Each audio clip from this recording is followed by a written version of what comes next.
You're oppressed, you're oppressed, you're oppressed, you're oppressed. God only knows why. Maybe you're too short, or you're not as beautiful as you could be, or your grandparent was a serf, likely, because almost everybody's great-grandparent was.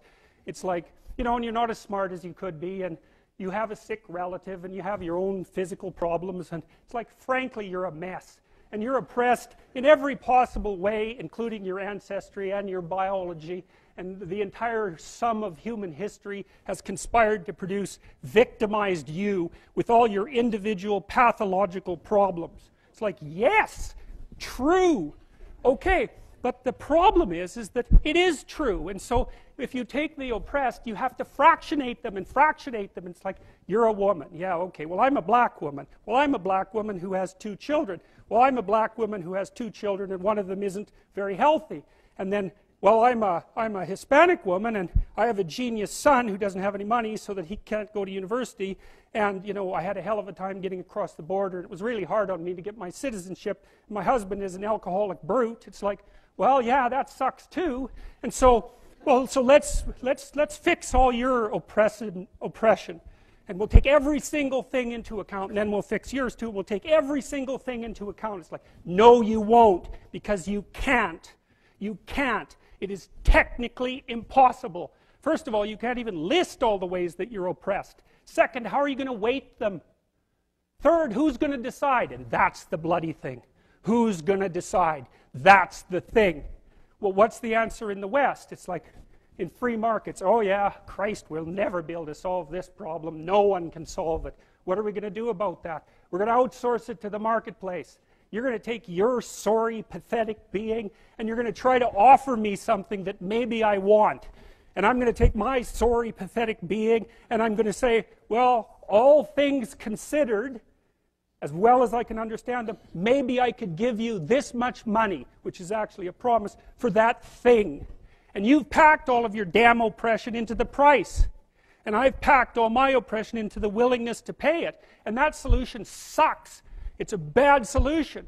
But compared to every other solution, man, it's why 10% of us have freedom. And so there's a tremendous illogic at the bottom of this. It's like, you have to fractionate the oppressed all the way down to the level of the individual. Well, that's what the West figured out. There's a couple of figures who are at the mythological roots of our culture, and people get upset with me because I bring in religious themes, but I understand some things about mythology and religion. And it's not an accident that the axiomatic Western individual is someone who was unfairly nailed to a cross and tortured. It's like, yes, right, exactly. So what do you do about that? Well, I thought about that for a long time too. It's like, well, you don't get together in a damn mob, because all that does is allow you to be as horrible as you could possibly imagine and suffer from none of the consequences. That's a bad idea. So how about we don't do that? Well, there's a deep idea in the West too. It's like, pick up your damn suffering and bear it and try to be a good person so you don't make it worse. Well, that's a truth. I read a lot about the terrible things that people have done to each other. You just cannot even imagine it. It's so awful. So you don't want to be someone like that. Now, do you have a reason to be? Yes. You have lots of reasons to be. God, there's reasons to be resentful about your existence. Everyone you know is going to die. You too. And there's going to be a fair bit of pain along the way, and lots of it's going to be unfair. It's like, yeah, no wonder you're resentful. It's like, act it out and see what happens. You make everything you're complaining about infinitely worse. There's this idea that hell is a bottomless pit, and that's because no matter how bad it is, some stupid son of a bitch like you could figure out a way to make it a lot worse. So you think, well, what do you do about that? Well, you accept it. That's what life is like. It's suffering. That's what the religious people have always said. Life is suffering. Yes. Well, who wants to admit that? Well, just think about it. Well, so what do you do in the face of that suffering? Try to reduce it. Start with yourself. What good are you? Get yourself together for Christ's sake so that when your father dies, you're not whining away in a corner and you can help plan the funeral and you can stand up solidly so that people can rely on you. That's better. Don't be a damn victim. Of course you're a victim. Jesus, obviously. Put yourself together. And then maybe if you put yourself together, you know how to do that. You know what's wrong with you, if you'll admit it. You know there's a few things you could like polish up a little bit that you might even be able to manage in your insufficient present condition. And so you might shine yourself up a little bit, and then your eyes will be a little more open, then you can shine yourself up a little bit more, and then maybe you could bring your family together instead of having them be the hateful, spiteful, neurotic, infighting batch that you're like doomed to spend Christmas with. So then you fix yourself up a little bit, kind of humbly, because, you know, God, you're a fixer-upper if there ever was one.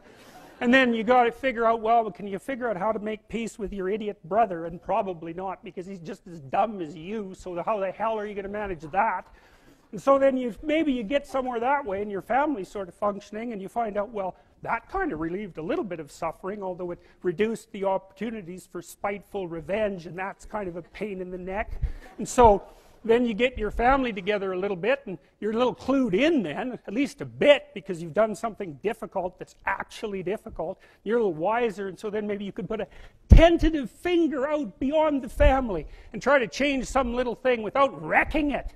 It's like, our society is complex, and we teach our students that they could just fix it. It's like, go fix a military helicopter and see how far you get with that. It's like, what are you going to do? You're like a chimp with a wrench. Whack! Oh, look, it's better. It's like, no, it's not better. Things are complicated, and to fix things is really hard. And you have to be like a golden tool to fix things, and you're not. So, and that's the other message of the West. It's like, how do you overcome the suffering of life? And I'm not saying it's only the message of the West. How do you overcome the suffering of life? Is be a better person. That's how you do it. Well, that's hard. It takes responsibility. And I think, you know, if you said to someone, you want to have a meaningful life? Everything you do matters. That's the definition of a meaningful life. But everything you do matters. So you're going to have to carry that with you. Or do you want to just forget about the whole meaning thing, and then you don't have any responsibility because who the hell cares, and you can wander through life doing whatever you want, gratifying impulsive desires for how useful that's going to be, and you're stuck in meaninglessness, but you don't have any responsibility. Which one do you want? Well, ask yourself, which one are you pursuing? And you'll find very rapidly that it isn't the majority of your soul that's pursuing the whole meaning thing, because, well, look what you have to do that. You have to take on the fact that life is suffering. You have to put yourself together in the face of that. Well, that's hard. Christ, it's amazing people can even do it. I'm stunned every day when I go outside, and it isn't a riot with everything burning.